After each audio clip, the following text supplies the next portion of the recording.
దేవుని యొక్క అతి శ్రేష్టమైన నామమునకు మహిమ కలుగునుగాక. ఈ ఉదయకాలము మీకందరికీ వందనాలు తెలియచేస్తున్నాను. ఈ దినము మిమ్ములను బలపరచు దేవుని మాట. కృపా సమాధానములు మీకు కలుగునుగాక. రోమీలకు రాసిన పత్రిక 1వ అధ్యాయము 3వ వచనం. ఆయన మనకు కృపను సమాధానమును అనుగ్రహించేవారు.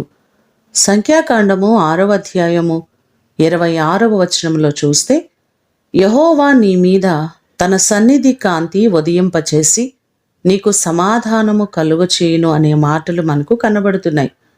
ఎక్కడ చూచినా సమాధానము లేని పరిస్థితులు, కుటుంబాల్లో చూచినా, సంఘములో చూచినా, సమాజంలో చూచినా, ఎక్కడ మనము గమనించినప్పటికీ సమాధానము కొరవడుతున్న దినాల్లో మనమున్నాం. కానీ కీర్తనల గ్రంథము 29వ కీర్తన 19వ చరణంలో చూస్తే, యెహోవా తన ప్రజలకు సమాధానము కలుగచేసి వారిని ఆశీర్వదించును అనే మాటలు మనకు బైబిల్లో కనబడుతున్నాయి.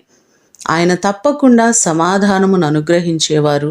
సమాధానము చేత ఆయన మనలను నింపేవారు. ఈ మాటలు వింటున్న మీకందరికీ దేవుడు తన కృపను సమాధానమును అనుగ్రహించి ఆయన మిమ్మును ఆశీర్వదించునుగాక. ప్రార్థన చేసుకుందాం. పరలోకమందున్న మా తండ్రి, మీ ప్రశస్తమైన పాదములకు వందనాలు, స్తోత్రాలు. సమాధానకర్త అయిన దేవుడవు మీరే. ప్రతి కుటుంబములో సంతోషము, సమాధానము, నెమ్మదిని మీరు కలుగచేయండి. ఈ దినమంతా కూడా నీ కృపను సమృద్ధిగా ప్రతి వారికి మీరు కలుగచేయండి. నీ కృపా సమాధానములు ప్రతి కుటుంబములో మెండుగా మీరు అనుగ్రహించమని యేసు అతి ఘనమైన నామమున అడిగి వేడుకొని పొందియున్నాము తండ్రి.